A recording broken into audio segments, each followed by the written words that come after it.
My name is Suyash Keshri and welcome to another episode of Zeba Untamed.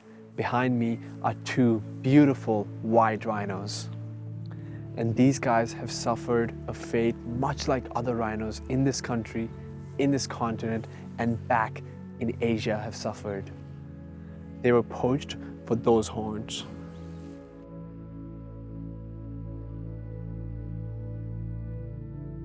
And it's only for one thing, their horns. It's made up of the same element and same chemical that our fingernails are made of, keratin. But in many countries, that same element is said to cure cancer, extend life, and used as an aphrodisiac. But that's not scientific. Those are not scientific uses. Those are just beliefs that stem out from this animal's horn. So here's how it all went down. The poacher came into the reserve acting as a regular tourist, saying, I'm a conservationist and I'm here to see your rhinos and conserve them and help you conserve them. Of course, when someone like that approaches you with a smile on his face, you invite them over. You're like, okay, come see our reserve, come see our wildlife, come see our rhinos. You don't think twice. In that sense, most of us, including the reserve owners here, I'm not going to take the name of the reserve because these rhinos are highly endangered, and me taking the name of the reserve will actually cause huge issues to them. But the reserve owners here thought, okay, this seems like a normal chap. But as the days kept going, he was here for 2 nights, as the day kept going, they started to get this feeling that there's something wrong. What this guy did was he came here, saw the lay of the land, saw how the reserve owners are, how the rangers are, saw the protection, just got the lay of the land and saw these 2 rhinos and saw an opportunity. Next time, he just went off to his buddies, to his syndicate rather, the poaching syndicate. These are big crime organizations that have every resource at their disposal to kill any of these animals.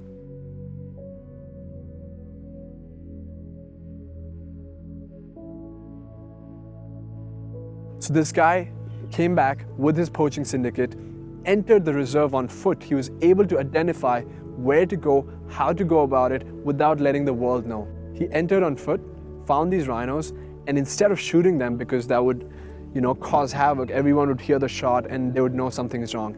Instead, he darted them. And that just shows you how equipped these poachers really are. The 2 rhinos were darted, and then the poachers proceeded to dehorn them. And this dehorning process is not that you just cut off the top part of the horn and then you take it away and the rhino is completely fine. This dehorning process is immeasurably painful and sad for the rhinos. 20 to 25% of the rhino horn is actually inside of the skin. So the poachers hack the rhino with the horn, or they use a chainsaw to just cut off the entire skin and through the nose. So the rhino usually bleeds to death. The only reason these rhinos survived was because 1, they were darted, and 2, within a few days, they were found by the reserve management. And yes, it did take a few days. They weren't immediately found. One of the rangers was up on game drive and trying to find these rhinos. First day, they weren't found. Second day, they weren't found. Just on the 3rd day, right in the morning, our rangers came through and they phoned in. They're like, hey, we saw the rhinos, and they were kind of walking funny because they could only see the back. As soon as the rhinos turned, there it was. The horns were missing, they were bleeding, they're kind of walking in a fashion that they've lost their eyesight or they're in immeasurable pain, and that's how it went down. Thankfully, the reserve owners here were very, very quick to move and realize what had actually happened and move in and save these rhinos.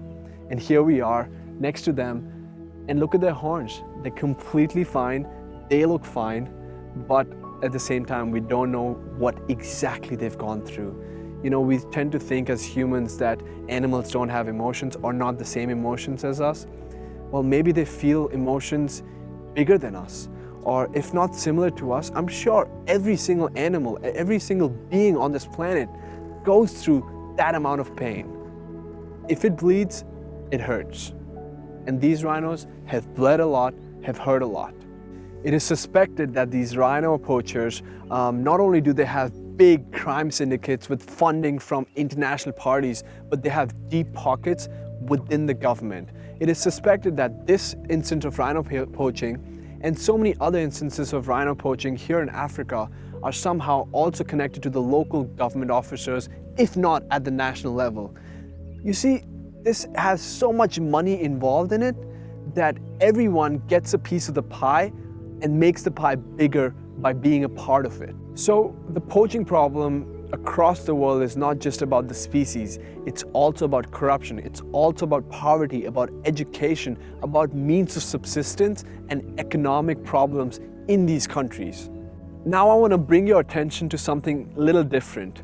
It still has to concern with these rhinos. You see, these lodge owners, these reserve owners and rangers played a very critical role in their protection and survival. It's that exact reason that we're able to stand with these rhinos, because these rhinos could have died.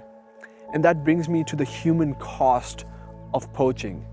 There's one side where the poachers kill rhinos, there's the other side where the animal suffers indefinitely, but there's yet a third, less explored side, and that's the human aspect of it. The people who are saving and patrolling these territories, and the job and task of just protecting these animals.